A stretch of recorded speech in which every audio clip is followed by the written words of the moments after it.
আমাদের জায়গা থেকে কোনো শিক্ষাগত যোগ্যতা তো এখন পর্যন্ত বেঁধে দেয়নি, বরং আমরা রাজনৈতিক যোগ্যতাকে গুরুত্বপূর্ণ মনে করি। এতদিন বাংলাদেশে বিভিন্ন বড় বড় সোকল্ড পেশার মানুষজন গিয়ে সংসদকে তারা সৌন্দর্য মণ্ডিত করেছিল, কিন্তু আমরা কি দেখেছি, তারা তাদের জায়গা থেকে মানুষের প্রতি যে দরদ অনুভব করা, মানুষের জন্য কাজ করা, ন্যায় নিষ্ঠার সাথে কাজ করা, এই কাজগুলো করতে পারে নাই।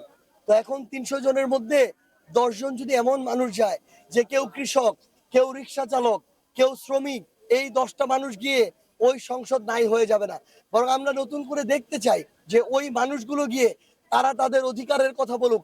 কারণ যারা এমপি হয়ে ওই সংসদে এতদিন ধরে গিয়েছে, আমরা আমাদের জায়গা থেকে দেখেছি যে তারা রিক্সাওয়ালাদের কষ্ট ভুলে গিয়েছে, কৃষকের কষ্ট ভুলে গিয়েছে, যারা অটো চালায় তাদের কষ্ট ভুলে গিয়েছে, যে ভাইরা আমাদের শ্রমিক তাদের কষ্ট ভুলে গিয়েছে।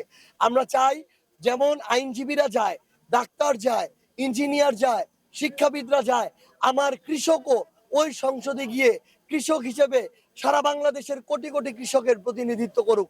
এবং আমরা মনে করি এর মধ্য দিয়ে সংসদ সমৃদ্ধ হবে, জনগণের যে চাওয়া পাওয়া সেগুলো আরো বেশি পূরণ হবে।